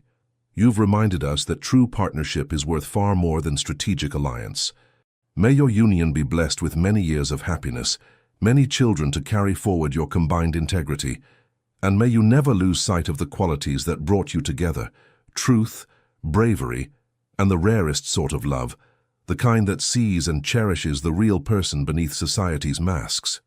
The room erupted in applause. Kit felt tears stream down her face, no longer caring about composure or appearance. This was real. This love, this marriage, this impossible, wonderful new life, all of it was gloriously, terrifyingly real. The weeks following the wedding passed in a whirlwind of adjustment. Kit threw herself into learning her new responsibilities, managing Stormholt House, overseeing the staff, hosting dinners and small gatherings. Tristan was patient and supportive, never making her feel inadequate despite her inexperience. But it was in the private moments, the evenings spent in the drawing room discussing their days, the mornings riding together in the park before the fashionable hour, the nights discovering each other in their marriage bed, that Kit felt most at home. With Tristan she could be completely herself, opinionated, curious, occasionally irreverent, always honest. "I had a letter from Eleanor today," Kit mentioned one evening as they sat in their private sitting room, a fire crackling cheerfully in the grate. "She's mortified about Lady Octavia manipulating her into providing that letter. Apparently Octavia told her I'd given permission for it to be shared as part of some elaborate surprise for you. Eleanor's been inconsolable." Tristan set aside the estate report he'd been reviewing. "Will you forgive her?" "I already have. Eleanor's trusting to a fault. It's what I love about her, even if it sometimes leads to disaster. Besides," Kit smiled slightly, "Lady Octavia's scheme failed rather spectacularly. If anything, Eleanor inadvertently helped us by forcing your public declaration." "Speaking of Lady Octavia," Tristan said carefully, "I heard she's left London, gone to the continent apparently. Her reputation never recovered from that night at Lady Pemberton's." Kit felt a pang of sympathy despite everything. "I hope she finds peace truly. Her life was driven by such empty pursuits, status, wealth, admiration, but never genuine connection. That's its own kind of prison. You're remarkably compassionate towards someone who tried to destroy you, perhaps. But I also understand her in a way. We both wanted something we thought we couldn't have. The difference is I was willing to risk rejection for honesty, while she tried to secure what she wanted through deception. I just happened to be luckier." Tristan moved to sit beside her, taking her hand in his. "Not luck, Kit. Choice. You chose courage over safety, truth over convenience. That's not luck. It's character." Kit leaned against his shoulder, marveling at the comfort of simply being near him. "Do you know what I was thinking during the wedding, while I was walking down that aisle?" "Tell me." "I was thinking about all the years I spent believing I wasn't enough. Wasn't pretty enough, wasn't accomplished enough, wasn't interesting enough to deserve love. And then I met you, and you looked at me and saw everything. Saw the person I'd been hiding because I thought she wasn't valuable. You made me believe I was worth loving, Tristan. That's the greatest gift anyone's ever given me." His arm tightened around her. "Kit, you were always worth loving. Always extraordinary, even when you couldn't see it. I didn't make you valuable. I just had the extraordinary fortune to recognize what was already there." They sat in comfortable silence for a while, the fire casting dancing shadows across the room. Finally, Kit said, "I received another letter today, from the children's charity. They're asking if I'd consider becoming their patron now that I'm, well, a duchess. Will you accept?" "I'd like to." "Is that appropriate? Will people think it strange for a duchess to involve herself so directly in charitable work?" Tristan laughed softly. "My love, you exposed an unfaithful fiancé in the middle of a society ball, and then I kissed you in front of half of London's elite at a musical soirée. I think society's expectations of appropriate behavior sailed quite thoroughly out the window months ago. Besides," he turned her face gently toward his, "you're the Duchess of Stormholt now. You help define what's appropriate. If you want to be involved in charity, then that becomes the model for other noble ladies to follow." Kit felt a thrill of possibility. She could do good in this new role, could use her position to help others, could make her title mean something beyond social standing. "Then yes, I'll accept their offer. And Tristan, I've been thinking about other ways we might help. The working conditions in some of the factories, the lack of proper housing for laborers. Are you about to propose we become reformers, Your Grace?" His tone was amused but interested. "Would that be terrible?" "Not terrible at all. Challenging, certainly. We'll face opposition from those who profit from current conditions, but I've learned that doing what's right often means facing opposition. And having you beside me," he kissed her forehead gently, "having you beside me makes me brave enough to try." 6 months into their marriage, on a crisp November afternoon, Kit stood in the nursery at Stormholt Manor, their country estate, watching workmen install shelving and paint the walls a soft primrose yellow. Her hand rested unconsciously on her abdomen, where their child grew, still too small to show, but infinitely precious. She hadn't told Tristan yet. The physician had confirmed it only yesterday, and Kit wanted the moment to be perfect when she shared the news. A child, their child. The thought filled her with wonder and joy, and a touch of anxiety about what kind of mother she'd be. "Admiring your handiwork?" Tristan's voice came from the doorway. Kit turned, smiling at the sight of him, wind-blown from his morning ride, his expression softening as he looked at her. "Imagining, actually, what it will be like when this room is filled with toys and laughter and chaos." He crossed to stand beside her, slipping an arm around her waist. "Are you hinting at something, Duchess?" Kit bit her lip, unable to contain her smile any longer. "Tristan, we're going to have a baby. Come summer, you'll be a father." For a moment, he simply stared at her, processing the information. Then his face broke into the most beautiful smile she'd ever seen, pure joy, wonder, and overwhelming love all at once. He pulled her into his arms, holding her as if she were made of glass. "A baby," he whispered against her hair. "Kit, I don't have words. I'm so happy. So incredibly, impossibly happy." She laughed, tears streaming down her face. "So am I. Terrified, but happy. We'll manage the terror together." He pulled back to look at her, his hands framing her face. "You're going to be an extraordinary mother, kind, honest, brave, everything I'd want our child to learn. And they'll have you to teach them strength, integrity, and how to see past society's facades to the real person beneath." They stood there in the empty nursery, holding each other and imagining the future, a future they'd build together, based on the same foundation of truth and courage that had brought them together. The following summer arrived with unusual warmth, and Stormholt Manor's gardens blazed with roses and lavender. Kit's pregnancy had progressed beautifully, though the last months had been uncomfortable. But now, in the early hours of a June morning, as dawn light streamed through the windows of the ducal bedroom, Kit held their son for the first time. He was perfect. Dark hair like his father, but with Kit's hazel eyes and stubborn chin. Tiny fists waved in the air as he made small sounds of newborn confusion at finding himself suddenly in the world. "Edward," Tristan said softly, touching one miniature hand with reverent gentleness. "Edward Tristan Redwyke, future Duke of Stormholt, though we'll call him Ned, I think, so he can be a child before he has to be a duke." "Ned," Kit repeated, her voice hoarse from labor, but filled with love. "Hello, little Ned. Welcome to the world." The baby's eyes, unfocused but already alert, seemed to find her face.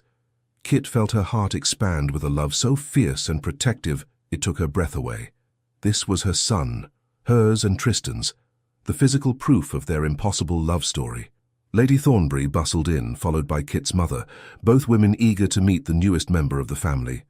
As they cooed over baby Ned, as Tristan's hand remained entwined with Kit's, as the morning sun painted everything golden, Kit found herself reflecting on the incredible journey that had brought her here. A year and a half ago, she'd been the invisible spinster, standing in the shadows of a ballroom, expecting nothing, hoping for nothing beyond surviving another failed season. The idea that she'd end up married to a duke, deeply loved, holding their son, it would have seemed like the most impossible fantasy. But she'd taken a chance. She'd spoken truth when silence would have been safer. She'd been brave when wisdom suggested caution. And somehow, impossibly, that courage had led her here, to this perfect moment, this perfect family, this perfect love. "What are you thinking about?" Tristan asked softly, noticing her thoughtful expression. Kit looked up at her husband, the man who'd seen her when she was invisible, chosen her when she was overlooked, loved her when she was certain she was unlovable. "I'm thinking about how grateful I am that I didn't stay silent that night. How grateful I am that I had the courage to whisper the truth, even knowing it might cost me everything. As am I." He leaned down to kiss her forehead, careful not to disturb the baby sleeping peacefully in her arms. "Your courage changed everything, Kit. For both of us." "No," Kit said gently. "Truth changed everything. Courage was just how I delivered it." Years later. The gardens of Stormholt Manor were filled with laughter on a golden August afternoon. Ned, now 5 years old, chased his younger sisters. Catherine, called Kate, and Eleanor, through the roses while their parents watched from beneath a spreading oak tree. Kit sat on a blanket, her hand resting comfortably in Tristan's, watching their children play. They'd been married for 6 years now, and life had settled into a rhythm of comfortable joy.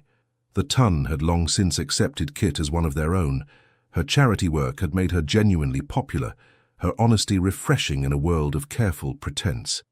"Do you know what I realized today?" Kit said thoughtfully. "It's been 6 years since the Ashworth Ball. 6 years since I did the most impulsive, terrifying thing I'd ever done, and changed both our lives forever." Tristan smiled, watching Ned attempt to teach Kate how to properly examine a flower. "Have you ever regretted it, even for a moment?" "Never. Not once." Kit leaned against his shoulder, utterly content. "Even when things were difficult. Even when Lady Octavia tried to destroy me. Even when I was terrified I was making the biggest mistake of my life.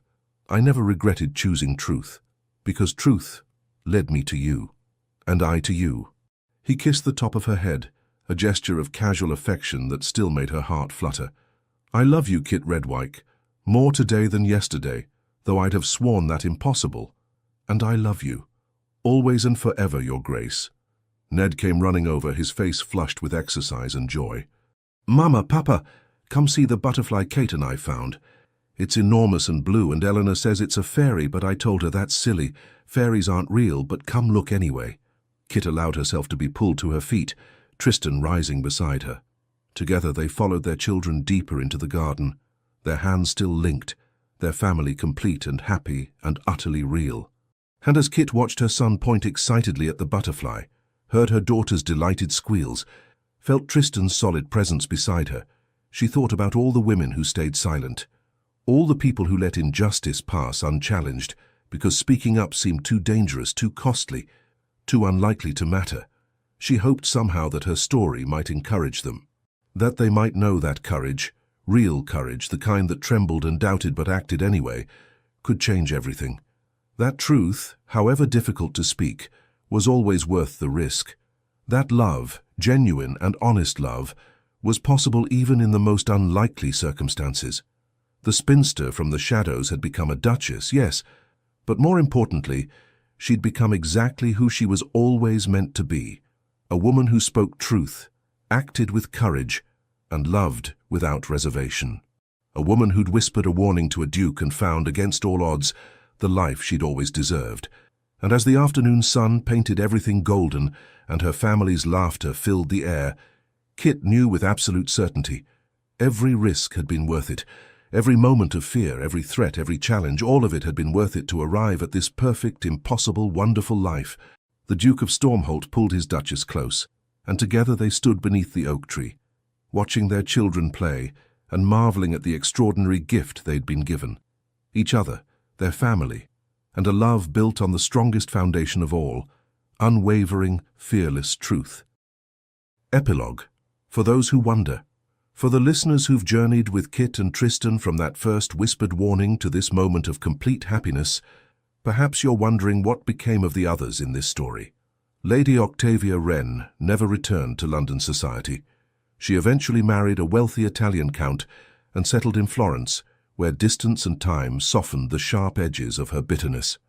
In her later years, she became known for her patronage of young artists, perhaps finding in their creativity the passion that had always eluded her in pursuit of status. Lord Jasper Loxley fled to America after the scandal, where reports suggested he made a modest fortune in railway investments, and eventually married a merchant's daughter. He was said to be reasonably happy, having finally learned that genuine affection was worth more than aristocratic connections. Eleanor Harding, Kit's cousin, became a regular visitor to Stormholt Manor, and formed a deep friendship with Tristan's younger brother, eventually leading to their own happy marriage. She never quite forgave herself for her unwitting role in Lady Octavia's scheme, but Kit's complete forgiveness helped heal those wounds. Lady Thornbury lived to see all three of her grandnieces and nephews grow to adulthood, and remained the sharp-tongued, warm-hearted force of nature she'd always been. She claimed, loudly and to anyone who'd listen, that she'd known from the moment she met Kit that her nephew had finally found his match. As for Kit and Tristan, their love deepened with each passing year. They became known throughout England not just for their wealth and title, but for their integrity, their charitable work, and their genuine partnership. Their three children grew up in a house filled with laughter, honesty, and the certain knowledge that they were deeply loved. Kit never lost her habit of speaking truth to power. The difference was that now, as the Duchess of Stormholt, her voice carried weight and influence.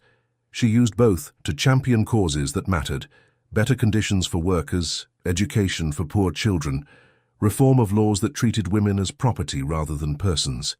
And Tristan, who'd once thought himself incapable of genuine connection, learned that love required not just finding the right person, but being brave enough to be fully known. In Kit, he'd found both, the right person and the courage to be completely himself.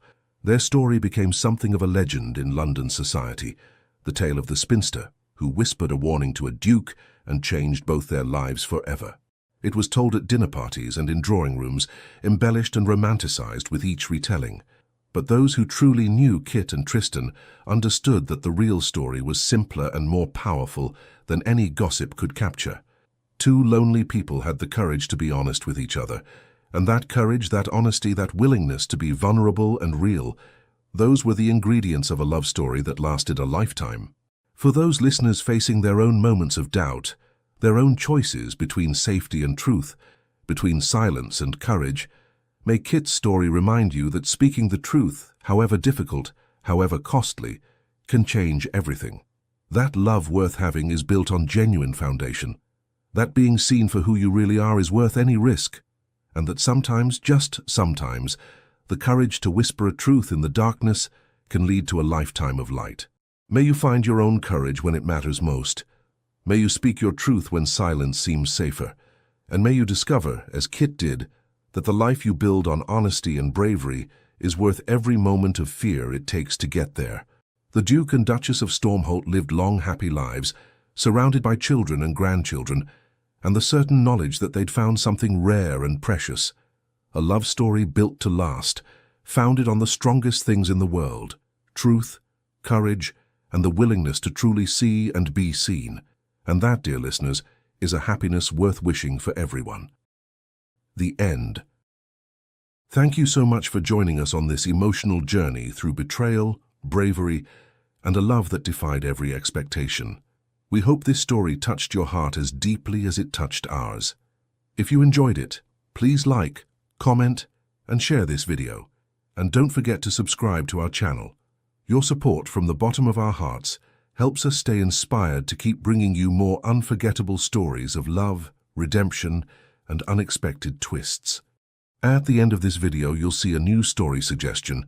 Click to discover another emotional tale that will surprise you just as much as this one. Thank you for being here.